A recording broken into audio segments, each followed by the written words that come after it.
bonjour à tous. Alors, je ne sais pas si vous avez déjà vu, je sais pas, tiens, le cercle des poètes disparus, tiens, oh capitaine, mon capitaine, poème de Kipling. Eh bien voilà, dans ce film, j'avais souvenir qu'à un moment donné, le professeur poussait les élèves à monter sur leur chaise, sur leur bureau, en disant, bah, tenez, regardez, en changeant d'angle, eh ben, vous allez voir les choses différemment. Eh bien, aujourd'hui, c'est un peu ce qu'a fait notre invité du jour, Quentin Bouche, qui est avec nous. Bonjour Quentin. Bonjour. Alors toi, on t'appelle le Mousse. Et oui. Et on va voir pourquoi surtout. Et toi, le capitaine aujourd'hui? Exactement, je veux bien être le capitaine, je vais tenir la barre de l'émission. Vous allez voir, comme vous savez tous, on a basculé dans une ère un peu particulière depuis un an. Brasserie fermée, des bars, des restos, etc. Et Quentin, justement, c'était son cas. Sa brasserie qui était basée à Toulon a fermé. Et finalement, il a changé de cap. Collection de vêtements, création de produits bien-être, etc., de beauté, etc., etc. Et on va voir que derrière tout ça, c'est pas forcément l'idée entreprise, mais une idée aussi environnement, souci aussi, pareil aussi, éco-citoyen aussi, parce que tu fais du ramassage de déchets, etc., etc., etc. Et on va voir ça avec toi, et je pense que plutôt content là de cette année qui s'est passée, dans le virage que tu as pris ou pas? Alors moi je suis plutôt content parce qu'au début c'était mal parti. J'ai ouvert l'établissement en début 2020, on est en 2021 maintenant. Et j'ai suivi le confinement, l'an dernier, en début 2020, tu as ouvert l'établissement en début 2020, l'an dernier, et puis finalement il y a eu le confinement. Voilà, donc en fait l'établissement a ouvert que 2 mois en fait l'été dernier. Donc ça a été vraiment, il a fallu trouver une autre solution pour pouvoir vivre et rester ouvert. Et puis vous allez voir que justement ça a amené de jolis projets connectés au territoire, et certainement finalement cette aventure a amené peut-être l'idée d'ouvrir peut-être à des sortes de petits déplacements dans tout le territoire français. Aujourd'hui on parle aussi sécurité routière avec Marianne Allais. Bonjour Marianne. Bonjour Philippe, bonjour toute l'équipe. Alors toi tu parles de sécurité routière. Oui, on va continuer mes petits épisodes. Vous savez, on avait parlé justement sécurité et enfants, puisqu'aujourd'hui voilà, il y a des enfants qui sont mal attachés, donc on va faire un petit peu de sensibilisation et on va attaquer le 3e épisode et vraiment se focaliser sur un outil très important à avoir en voiture de nos jours. Voilà. Et puis toi qui adores conduire, tu vas pouvoir être attentif. Parfaitement Frédéric. Attentif aujourd'hui. Bonjour à toutes et à tous. Aujourd'hui, je vous amène du côté du circuit du Castellet. On va faire un petit tour où des brebis se sont installées sur le circuit. C'est aujourd'hui alors qu'on parle des brebis. On parle des brebis aujourd'hui. Très bien. Aujourd'hui, c'est brebis. Voilà. Parlons brebis aujourd'hui, puisqu'il y a un petit élan écologie. Et puis tout de suite, on va parler avec Quentin. Quentin, je vais t'appeler le Mousse, tiens, puisque finalement, beaucoup de gens maintenant te surnomment le Mousse aussi aujourd'hui. C'est sûr que maintenant, on m'appelle plus le Mousse. Et en plus, c'est écrit. C'est quand même plus simple que par mon vrai nom ou mon prénom. Alors au départ, toi, tu as une brasserie, tu crées une brasserie à Toulon, et c'est quand même l'objectif, c'est au-delà de créer de la bière, puisque tu crées des bières aussi dans ta brasserie, c'était aussi une manière de faire découvrir aussi d'autres bières alentours et locales aussi dans ce lieu. Alors nous, on a une partie qui est brasserie, c'est notre bière qui nettoie les plages, mais ça on en parlera après. Et on a aussi le bar à bière artisanale, donc le premier bar à bière artisanale de Toulon. Où on présente les bières qui sont du coin, qui sont du Var. Et puis on va essayer après de faire peut-être découvrir, on a tellement de tireuses qu'on va essayer de faire découvrir d'autres bières aussi. Ça c'était le point de départ avec, et puis finalement comme ça s'appelle le Mousse, il y avait juste au départ quelques vêtements un peu logotés, histoire de faire un petit clin d'œil avec la clientèle, et finalement d'un seul coup on bascule dans une nouvelle ère, et cette nouvelle ère finalement tu vas développer d'un seul coup un peu plus cette marque-là, et pas mal de produits finalement qui sont finalement connectés au territoire, des choses bien-être. Donc là j'ai une mousse à raser, là je crois que Marianne, toi tu as quoi sous les yeux toi? Alors, moi, j'ai du shampoing solide et j'ai le déodorant solide aussi. Et ça, pareil, c'est des produits plutôt bio, et en tout cas, voilà, des produits plutôt sains et connectés avec des choses. Et ça, finalement, c'est un peu la philosophie du départ, était pourtant là aussi avec la brasserie, puisque cette brasserie aussi, il y avait une philosophie très écolo au tout départ. Et ouais, moi j'ai voulu faire quelque chose, on va dire zéro déchet. Je voulais pas, moi je nettoyais les plages, je voulais pas en plus, en créant la bière ou quoi que ce soit, créer d'autres déchets. Donc tu dis tu nettoyais les plages, c'est-à-dire qu'à chaque litre vendu de ta bière, finalement tu t'engages à chaque fois à quelque chose de bien particulier. Alors on s'engage, oui, et on finance aussi les associations, notamment Une bouteille pour la mer, avec l'argent de la bière. Et nous, après, ça nous permet de récupérer le plastique pour faire plein d'autres produits qu'on parlera. Tu n'as pas répondu à ma question, Quentin. C'était la quoi question, la question c'était donc justement, tu t'engages avec chaque litre vendu. Qu'est-ce que tu fais avec chaque litre vendu? Ah oui, alors là, effectivement, là, on peut même parler de la collecte qu'on a effectuée dimanche dernier. Nous, on fait une collecte tous les mois où on on récupère, on compte les plastiques, on compte tous les déchets qu'on retrouve. Et ça nous permet d'avoir un suivi, de savoir un peu si on est un peu plus propre qu'avant, etc., etc. Et de sensibiliser surtout, puisqu'après, Et la réponse était, à chaque litre vendu, tu ramasses un mètre de plage. Exactement. Et tu récoltes énormément de déchets. Et ce qui est fou, c'est que ces déchets, tu en fais quelque chose aujourd'hui aussi. Et oui, nous, après, on récupère le plastique pour en donner une seconde vie et donc en faire du textile. Et notamment, prochainement, les maillots de bain qui sortiront pour l'été. C'est-à-dire que tous ces plastiques que tu récupères, tu le transformes en tissu textile. Et puis, là, malheureusement, je vais dire malheureusement, mais tant mieux, quoi. C'est-à-dire qu'avec la quantité que tu as de plastique, c'est le nombre finalement de maillots de bain que tu vas créer. Là, cette année, il y a une collection vraiment de 500. Ouais, c'est ça. Nous, on fait une collection qui est capsule, qui est vraiment limitée. C'est exclusif, c'est en fonction des collectes, etc., des produits qu'on a. On arrive à lancer, on va dire, entre... plus on fait de collecte, plus on pourra faire de maillots de bain, et plus on aura d'établissements, plus on vendra de bière, plus on pourra faire de collecte. Et donc nous, pour cette année, on est parti sur 500 maillots de bain, donc ça va partir assez vite normalement. Et derrière, tu le disais, c'est la parenthèse que tu as ouverte juste derrière, c'est-à-dire qu'au-delà de ça, c'est-à-dire que tu donnes 10% des bénéfices aussi au tri des déchets.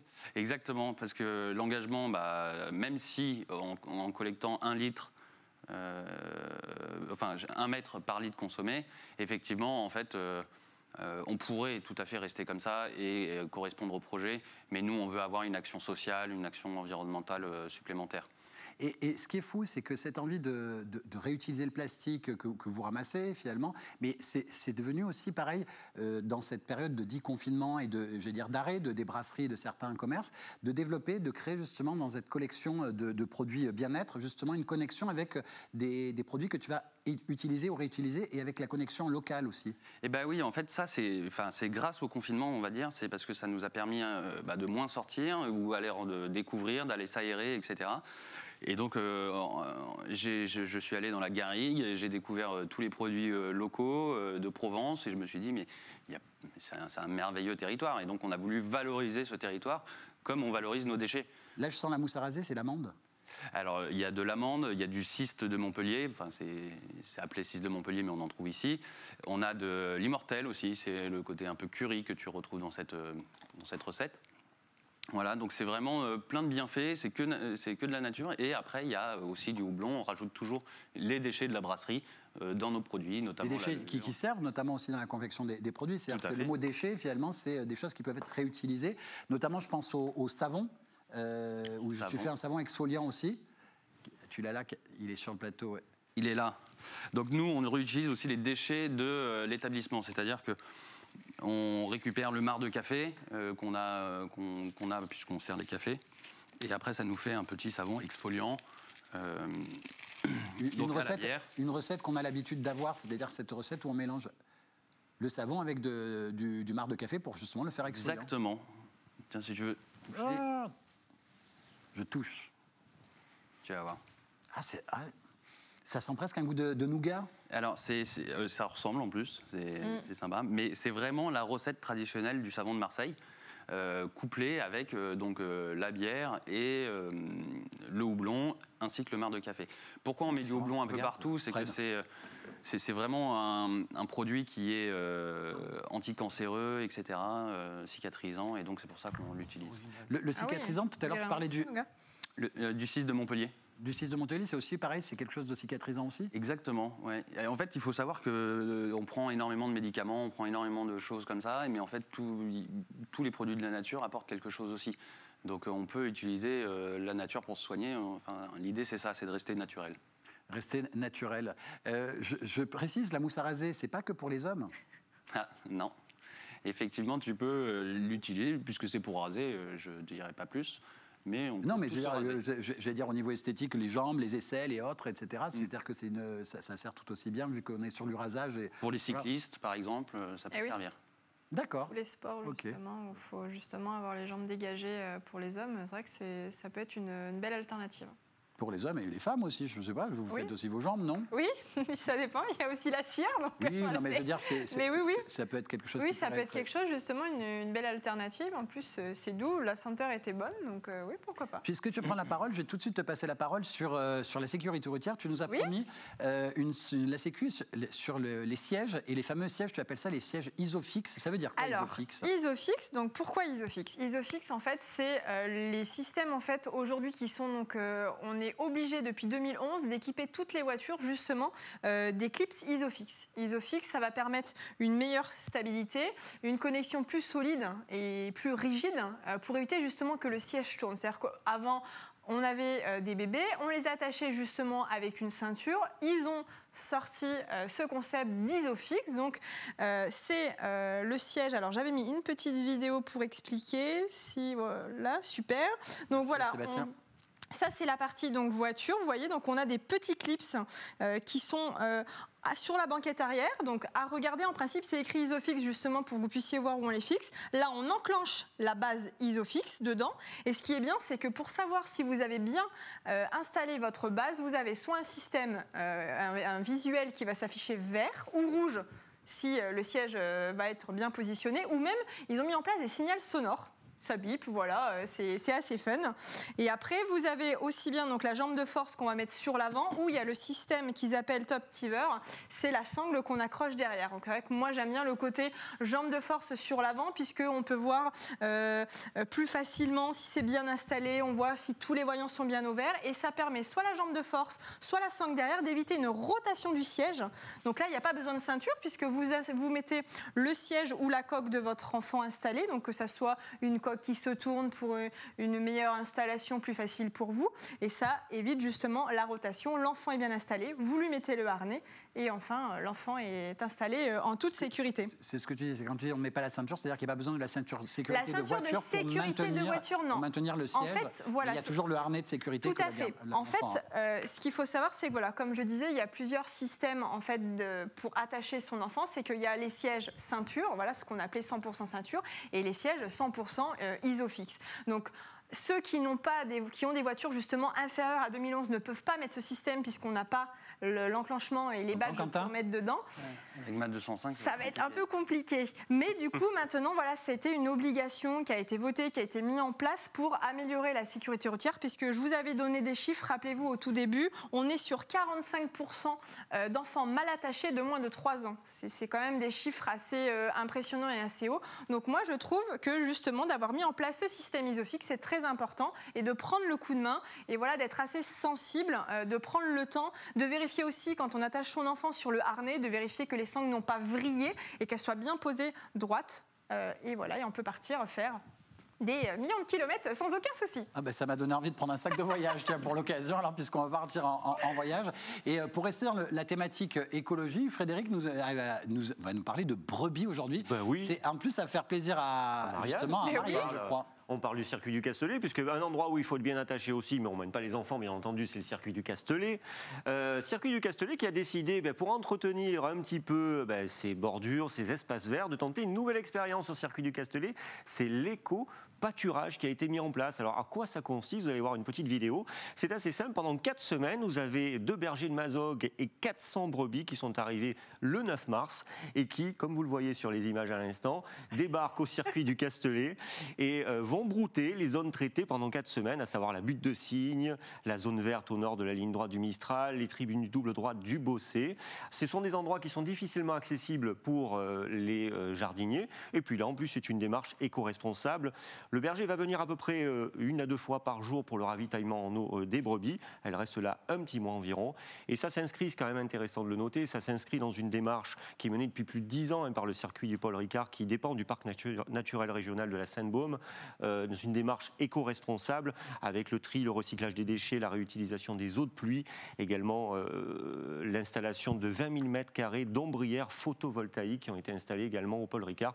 Donc on salue cette démarche assez amusante et ce qui peut expliquer pourquoi des fois sa voiture broute, on en a là l'explication. D'accord. Peut-être que vous avez une brebis, je ne sais pas. Allez, à voir. N'importe quoi. Alors toi, c'est l'actu brebis au Castellet. Toi, dans la semaine, demain, je pense que tu nous fais de vraies actus auto. Oui, moi je vais vous donner de vraies actus auto, puisque justement, comme vous le savez, depuis l'an dernier, on est toujours sous crise sanitaire. Il y a des annulations, des reports, et qu'on va faire un point justement global sur ce qui arrive dans les prochains mois. Bon, écoute, avec grand plaisir.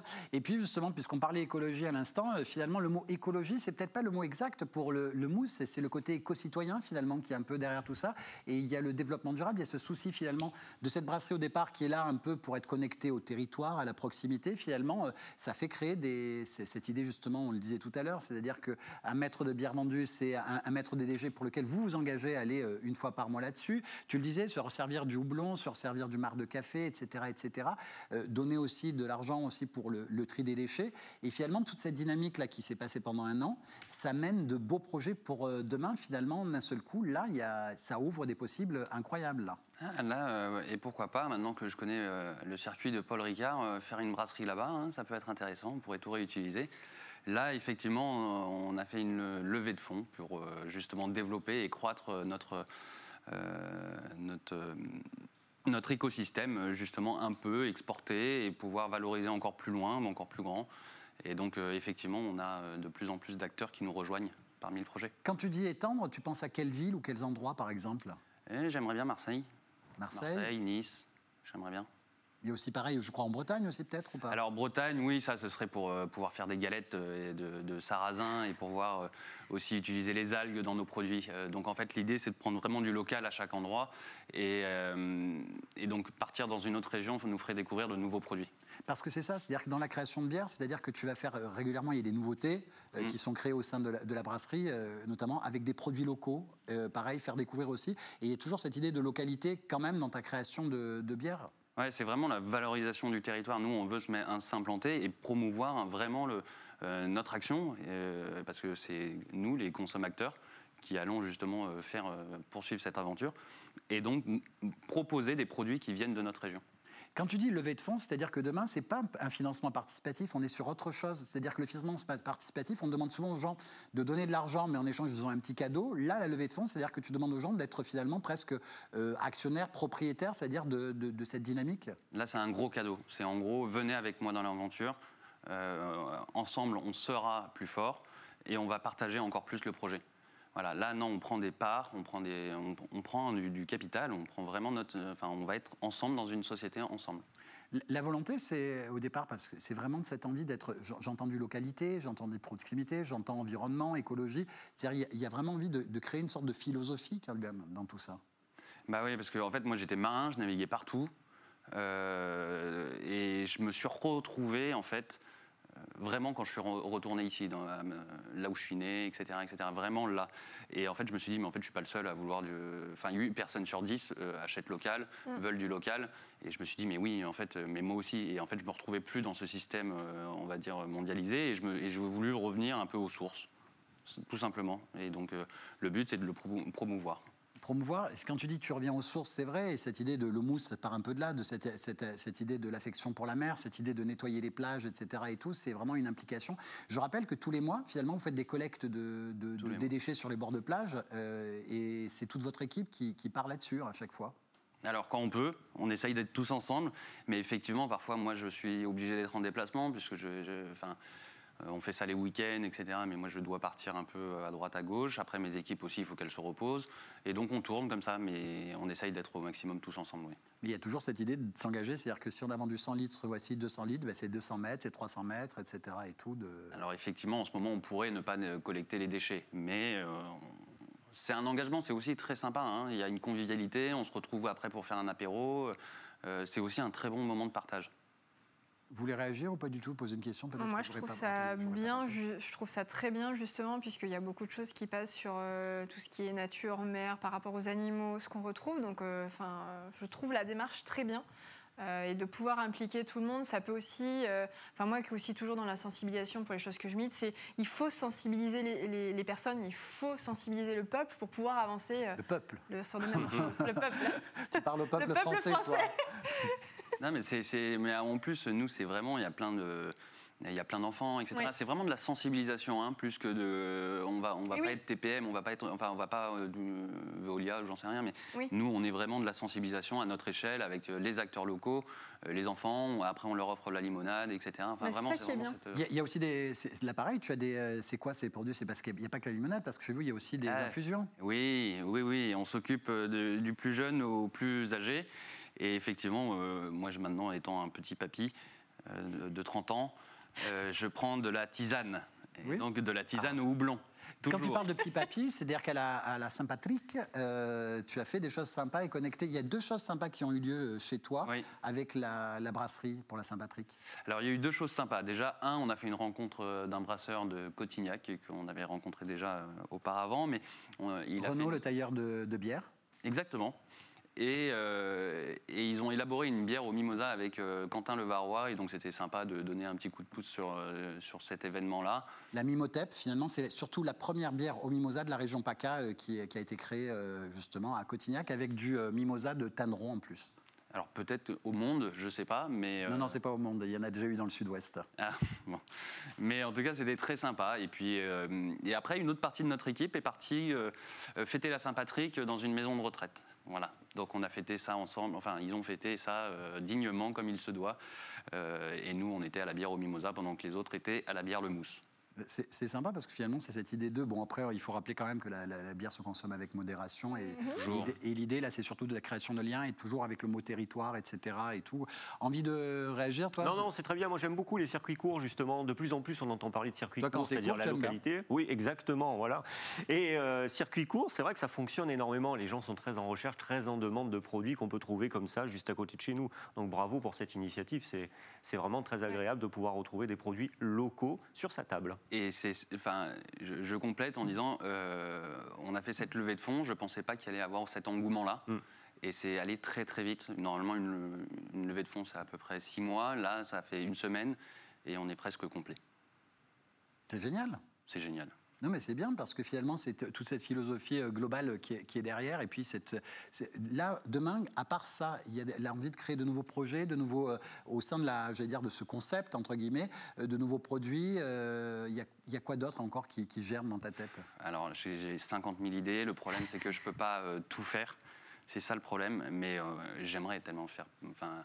On aimerait faire un bar zéro déchet avec tous les meubles recyclés, etc., etc. Enfin, vraiment, il y a toute cette idée-là. On en est capable, c'est juste une question de temps, mais avec toutes les personnes qui nous rejoignent aujourd'hui, peut-être qu'on arrivera à faire tout ça. Mais effectivement, là, il y a énormément de possibilités. Il y a ça, et puis après, en mettant en pointillé, tu ne peux pas vraiment en parler aujourd'hui, mais tu as l'intention, quand les choses vont réouvrir et que le cycle va redevenir un peu plus normal, de créer un joli projet, peut-être connecté à la bière, mais au sens général du terme aussi. Tu veux pas en parler? Pas tout de suite. D'accord, ça marche. Non, mais je sais, c'est pour ça que je disais juste, voilà, en pointillé, il y a d'autres choses auxquelles tu penses pour demain, après-demain, sans forcément dire les choses. C'est le côté convivial. C'est vraiment un côté humain. Et effectivement, je sais où tu veux aller, on en a déjà discuté. Effectivement, le but, c'est que c'est vraiment la bière, c'est vraiment synonyme de partage. Enfin, bière, limonade ou ce que vous voulez. C'est cette façon de se réunir et de partager le projet. Et donc, effectivement, on va essayer de faire venir d'autres acteurs et de découvrir de nouveaux produits. Et moi, je voulais savoir, mais qu'est-ce qui vous a amené dans ce milieu de la brasserie, finalement un goût personnel pour les bières, une passion J'ai bière, mais derrière aussi, il y a collection de vêtements, parce que c'est pareil, oui, c'est-à-dire que derrière, tu as fait des t-shirts, on a parlé des maillots de bain, mais il y a toute une collection entière qui est, on va dire, c'est soit capitaine, soit mousse, mais d'un seul coup, il y a la collection enfant, tu as créé aussi une gamme aussi qui finalement un peu, je vais dire, pour nous qui sommes, on va dire, originaires de la rade de Toulon, mais ça parle aussi à des gens aussi à l'extérieur aussi, c'est-à-dire que cette idée d'être mousse capitaine, toi, ça te plairait bien, capitaine, non? Exactement. Bien entendu. Au cabinet, Je suis capitaine. Voilà. Exactement. et tu disais sur la bière, pardon, parce que j'étais en train de me dire que justement, il nous manquait d'avoir vu ça. Non, je me demandais d'où venait quelque part cette passion finalement pour le brassage, le fait, parce que c'est quand même un métier de passion aussi, le brassage, c'est quand même intéressant. Choisir les différents composants des bières, tout ça, c'est un assemblage, quoi. C'est comme le vin finalement. Je pense que c'est la curiosité, c'est pouvoir innover à chaque fois. Nous, c'est vraiment de l'innovation ce qu'on fait. C'est vraiment... c'est de la low-tech, on essaye d'innover à chaque fois avec avec ce qu'on peut trouver. Et donc, en fait, c'est se débrouiller comme on peut. Tu peux citer quelques justement, je veux dire, aromates, ou en tout cas les choses que tu as utilisées dans la bière, certains goûts, certains parfums, etc. Ah oui, c'est vrai qu'on a fait beaucoup de bières, effectivement, et encore avec ce côté un peu région. Et on avait fait des bières, par exemple, au rosé, notamment. On avait fait ça pour Just Rosé à Sanary. Voilà. D'autres bières après avec... Il y en avait 7 de différentes, 7 ou 8, et à chaque année on innove, on essaye de trouver des nouvelles recettes. On s'amuse aussi, puisque il faut changer un peu les goûts. Et puis les goûts, les couleurs, c'est un peu comme tout le monde. Ça plaît pas à tout le monde, donc il faut vraiment Tu as s'adapter. toujours cette envie quand même de faire quelque chose d'assez neutre, au sens, pas forcément des choses un peu trop marquées pour que finalement tout le monde s'y retrouve, parce que l'idée c'est que tout le monde se retrouve. Et oui, après il y a ces bières un peu d'exception, mais il y a toujours la basique qui nettoie les plages et qui permet de rapprocher tout le monde. Oh capitaine, mon capitaine, comme dirait l'autre. Ben voilà, c'était ça, voilà, comme quoi des fois d'une aventure un peu et d'une parenthèse un peu chafouin, chagrin, ben finalement on en transforme ça en une jolie aventure humaine et finalement éco-citoyenne. Bravo à toute l'équipe du Mousse. Merci à tous les deux, merci pour les brebis, Merci. toi. Exactement. Voilà. Et puis demain c'est Actu Auto, toi. Voilà, c'est ça, on va aller dans le vif du sujet. On va apporter des bonnes nouvelles. Allez, demain, dans le vif du sujet. Merci à tous et gros bisous.